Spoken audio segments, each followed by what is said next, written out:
Alors bienvenue dans cette vidéo, on va s'intéresser au pH. Alors le pH c'est quoi? On a tous en tête que le jus de citron ou le jus de pamplemousse sont des jus acides en bouche. Alors le chimiste a été obligé de définir au-delà d'un aspect gustatif en termes techniques ce que ça pouvait être que l'acidité. Alors on a défini le pH comme étant un nombre sans unité, compris entre 0 et 14, qui renseigne sur le caractère plus ou moins acide d'un liquide.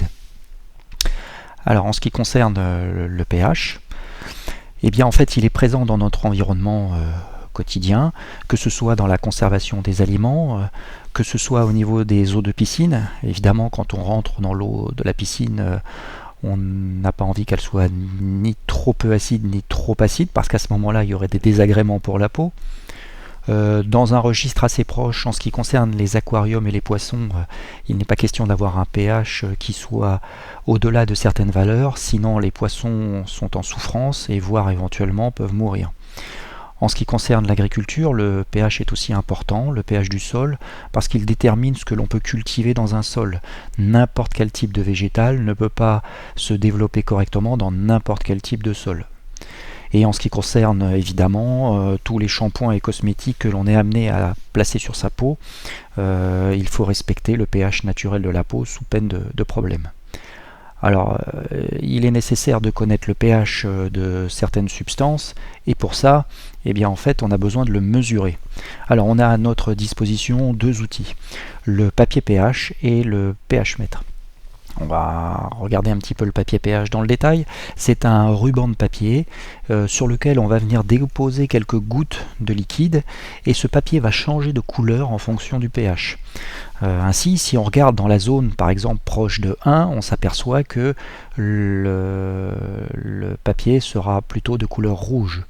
En ce qui concerne le pH 7, dans cette zone, on aura affaire à une couleur plutôt verte. Et en ce qui concerne le pH proche de 14, eh bien en fait, ça sera plutôt une teinte bleue.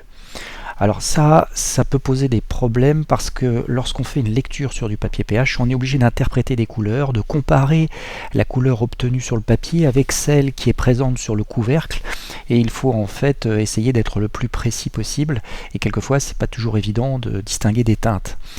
On n'aura pas ce problème là avec le pH mètre, parce que le pH mètre, lui, on fait une lecture directe sur un affichage. En l'occurrence ici, on s'aperçoit d'ailleurs qu'il y a deux chiffres après la virgule. En ce qui concerne le pH mètre, c'est la partie inférieure, là, ce que je suis en train de montrer sur le document. Cette partie inférieure va plonger dans le liquide et va nous permettre de connaître la valeur du pH de la solution étudiée. Alors les deux ont des avantages et des inconvénients. L'un est pratique, peu coûteux, peu onéreux, mais pas toujours très précis. Je fais en l'occurrence référence au papier pH. En ce qui concerne le pH mètre, eh bien, il peut être plus précis, mais aussi plus technique lors de sa mise en œuvre, puisqu'il y a quelques réglages à faire en amont. Enfin, tout ça, c'est une affaire de choix et une affaire de précision. Il faut savoir s'adapter. Alors en ce qui concerne le domaine de pH, il existe trois zones. Entre 0 et 7, on est dans la zone acide. Lorsqu'on est à pH égale 7 ou alors au voisinage immédiat de 7, on a affaire à ce qu'on appelle un pH neutre. Et en ce qui concerne le pH entre 7 et 14, on le qualifie de basique. Alors on va regarder un petit peu sur cette échelle illustrée. On va s'apercevoir que par exemple, tout à fait à gauche, on a un estomac et qui sécrète des sucs gastriques dont la valeur est proche de 1. En ce qui concerne par exemple l'eau pure, l'eau déminéralisée, elle est à pH égale 7. Alors ce que j'entends par eau déminéralisée, eau distillée, c'est de l'eau, uniquement de l'eau, rien que de l'eau. Et si on regarde un petit peu dans la zone bleue, la zone basique, on s'aperçoit par exemple qu'un liquide comme l'eau de Javel, c'est quelque chose de basique. Je précise là par exemple que l'eau de pluie, c'est quelque chose qui est légèrement acide, pH égale 6, mais j'aurai l'occasion de revenir là-dessus un peu plus tard dans la vidéo. Alors en ce qui concerne les liquides, lorsqu'ils sont présents, on peut s'intéresser à les classer pour savoir lequel de liquide est le plus acide que l'autre. Alors on va prendre un exemple avec le jus de citron et le vinaigre.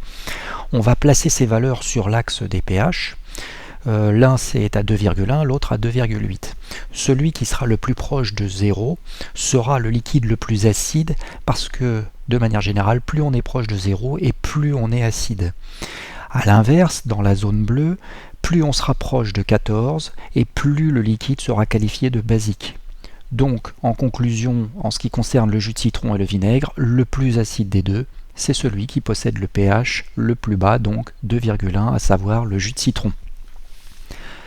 Ça permet de s'affranchir de dégustations qui ne sont pas forcément très objectives, et c'est en ça que le pH est important et qu'il permet de classer de manière rigoureuse les liquides entre eux.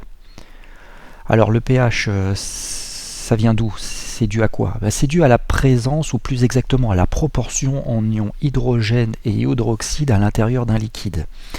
Je prends par exemple le cas d'un liquide qui soit à pH neutre. À ce moment-là, ça veut dire que la proportion en ions hydrogène est égale à la proportion en ions hydroxyde.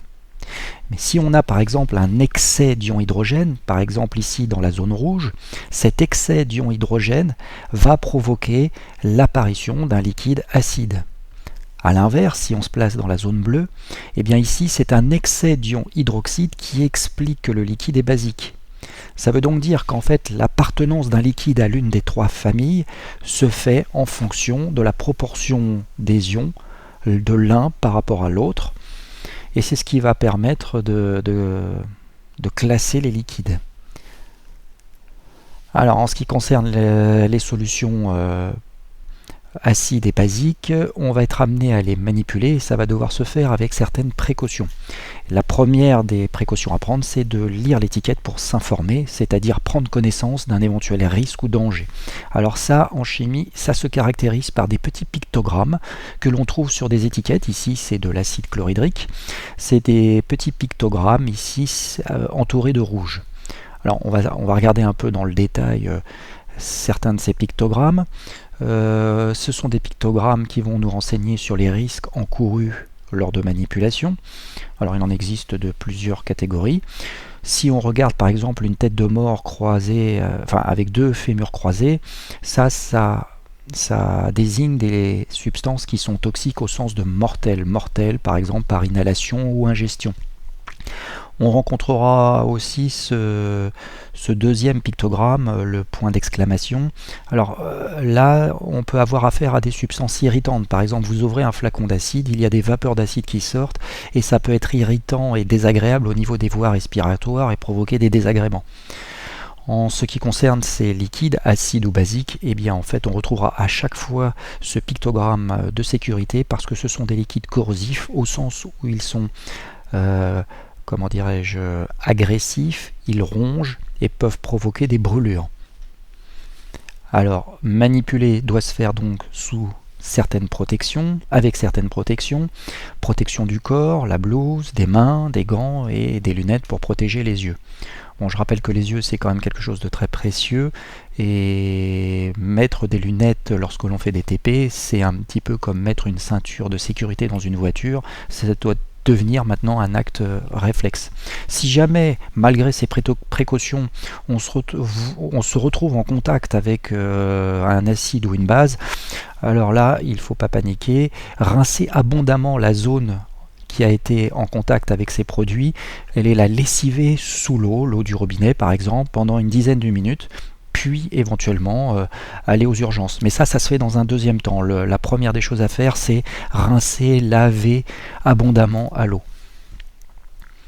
Alors il n'y a pas que des problèmes pour le manipulateur, il peut y avoir aussi des problèmes pour l'environnement. Par exemple, si on a des pluies acides, c'est-à-dire des retombées de substances acides, et on en a déjà rencontré dans le passé à pH égale 3, c'est pour donner un ordre de grandeur l'équivalent du jus de citron, et bien en fait ça peut endommager la flore, la faune et provoquer des dégâts.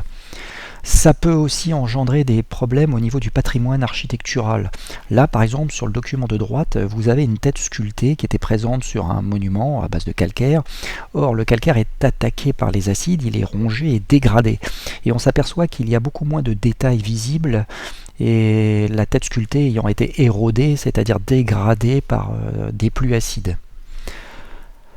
Alors, en ce qui concerne les solutions acides, on sera amené quelquefois à les diluer. Alors pour les diluer, eh bien en fait on va s'intéresser au principe de la dilution, on va regarder un petit peu cette animation. Ici les petites particules en rouge vont représenter les particules acides, et puis le solvant par le liquide bleu. Et lorsque l'on procède à une dilution, en fait on rajoute de l'eau, dans notre cas, ça sera en fait une augmentation du solvant. Et là, dans ce cas-là, on s'aperçoit sur les deux figures que la concentration en particules ne sera pas la même dans les deux cas. À gauche, on aura une concentration élevée, et à droite, le fait d'avoir dilué, ça va diminuer la concentration en acide. Alors, en ce qui concerne le protocole expérimental, ça va consister donc dans un premier temps à mesurer le pH du liquide au départ, prélever un peu de cet acide à l'aide d'une pipette, faire un complément avec de l'eau pure jusqu'à ce qu'on atteigne la valeur de 100 ml par exemple, et puis à nouveau mesurer le pH dans un deuxième temps. Et là, qu'est-ce que l'on va constater ? Eh bien, on va constater que quand on ajoute de l'eau, eh bien en fait le liquide qui était au départ acide l'est beaucoup moins, de moins en moins au fur et à mesure qu'on rajoute de l'eau. Mais ça c'est un peu logique dans la mesure où la concentration en acide a diminué, donc en fait l'acidité va diminuer. Voilà, on arrive à la fin de cette vidéo. Je vous dis donc à une prochaine fois.